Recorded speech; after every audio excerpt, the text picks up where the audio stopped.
Operation theatre లో generally అసలు ఏమేమి ముఖ్యంగా ఉంటాయి అండ్ దానికి స్పెషాలిటీ ఏంటి, నార్మల్ రూమ్స్ కి ఆపరేషన్ థియేటర్ కి డిఫరెన్స్ ఎట్లా ఉంటాయి, కన్స్ట్రక్షన్ అండ్ ఆర్కిటెక్చర్ పరంగా అనేది కూడా ఈ వీడియోలో మనం చెప్పుకుందాం. ఆపరేషన్ థియేటర్ లో భాగంగా ప్రప్రదంగా మనకు కావాల్సింది ఏంటి అంటే ఏమేమి ఉంటాయని బ్రీఫ్ గా చూసుకున్నట్లయితే ఆపరేషన్ థియేటర్ బెడ్ అనేది ఉంటుంది.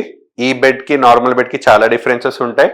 అండ్ అనెస్థిషియా, పేషెంట్ కి మత్తు ఇవ్వడానికి అనెస్థిషియా వర్క్ స్టేషన్ అనేది ఉంటుంది.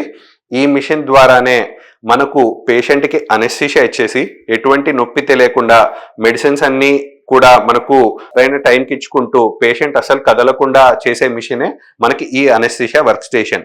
సో పేషెంట్ కి ఎటువంటి ఆక్సిజన్ కానీ ఎటువంటి రిక్వైర్మెంట్స్ అన్ని కూడా ఈ మిషన్ ద్వారానే మనకు రిక్వైర్మెంట్ కి అనుగుణంగా మనం మాడిఫికేషన్స్ చేసుకుంటూ పేషెంట్ కి ఇవ్వడం అనేది జరుగుతుంది. అది కాకుండా మై కోర్ స్పెషాలిటీ అంటే నా మెయిన్ సర్జికల్ స్పెషాలిటీ లాప్రోస్కోపీ కాబట్టి ఈ అడిషనల్ గా laparoscopy and minimal access surgery చేసే వాళ్ళకి ఈ లాప్రోస్కోపీ టవర్ అనేది కూడా ఉంటుంది. దీని గురించి ఇన్ డీటెయిల్ గా మళ్ళీ చెప్పుకుందాం.